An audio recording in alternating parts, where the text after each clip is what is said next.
Kota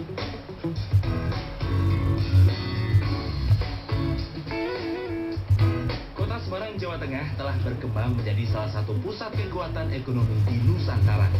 Letak yang strategis membuat ibu kota provinsi Jawa Tengah ini menjadi salah satu kota terpenting sejak zaman pemerintah kolonial Belanda. Saat saya menyusuri kota ini, jejak kejayaan masa lampau terekam sangat jelas.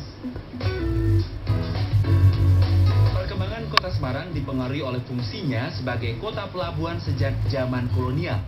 Terjadi akulturasi budaya antara pendatang dengan pribumi. Akulturasi ini tampak jelas di kawasan Kota Lama, kawasan cagar budaya peninggalan pemerintah Belanda masa silam.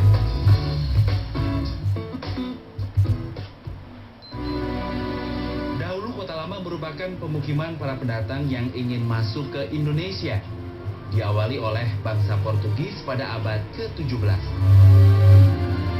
Perkembangan Kota Lama diawali dengan perjanjian antara VOC dengan Sunan Amangkurat tahun 1678.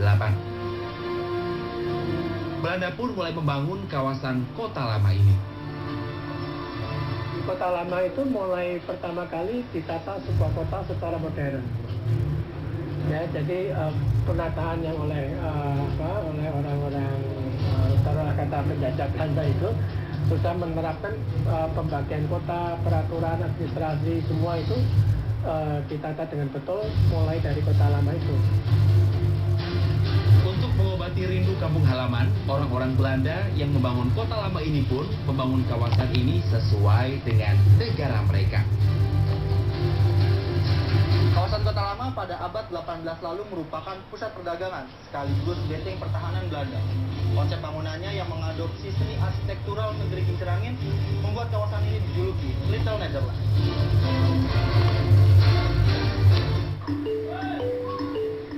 Dengan banyaknya pembangunan, banyak penyatuan arsitektur terhadap gedung-gedung serta penataan kotanya. Penerapan teori desain Renaissance, kota dengan titik sentral yang biasanya ditandai dengan keberadaan gereja atau istana. Kota Lama menghadirkan Gereja Immanuel atau Gereja Belenduk di tengah kota. Ciri lain dari adaptasi arsitektural gaya Renaissance adalah menara-menara Gereja Belenduk yang pada awalnya dirancang lebih tinggi daripada bangunan di sekitarnya. Perpaduan arsitektur juga dapat dilihat dari bentuk-bentuk bangunan serta daun-daun pintu, pilar-pilar, dan jendela-jendela yang ada di Kota Lama. Arsitektur di situ banyak merupakan satu campuran antara arsitektur dari gaya Portugis gitu, ya, atau gaya dicampur lagi dengan gaya Melayu. Jadi yang Anda lihat belakangan dengan pilar-pilar besar segala macam itu. Jadi perpaduannya arsitektur sebetulnya campur-campur juga di situ, dan itu menimbulkan kesan yang bagus. Dengan pesatnya laju perekonomian di Kota Lama, kawasan ini menjadi padat. Satu persatu para penghuninya yang jengah dengan kepadatan mulai meninggalkan Kota Lama untuk mencari tempat tinggal di luar Kota Lama.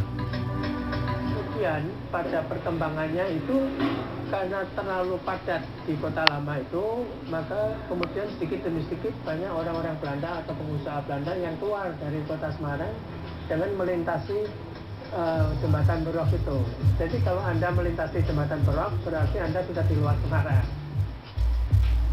Dari waktu ke waktu semakin banyak warga yang pindah dari Kota Lama, sampai pada akhirnya kawasan ini hanya menjadi kawasan perkantoran dan perindustrian yang ramai di siang hari. Karena banyaknya warga yang keluar dari Kota Lama, ditambah pembangunan alun-alun baru, secara perlahan pusat kota pun berpindah ke kawasan Simpang 5. Saat ini kawasan Kota Lama hanya menjadi tempat bangunan-bangunan peninggalan kolonial yang kosong. Bangunan ini dijadikan objek wisata bagi mereka yang ingin berfoto atau sekedar menikmati suasana kolonial zaman dulu. Kini sisa-sisa kejayaan Kota Lama menjadi pusat kota hanya dapat kita lihat dari Tugu 0 km yang ada di seberang kantor pos. Kurangnya perkembangan dalam pengelolaan perdagangan dan perekonomian di wilayah Kota Lama membuat sebagian pemilik bangunan yang ada di wilayah ini pergi meninggalkan bangunan mereka dan membiarkannya kosong. Bangunan-bangunan yang dahulu megah dan berada di pusat kota, kini hanya menjadi bangunan kumuh yang tak berpenghuni.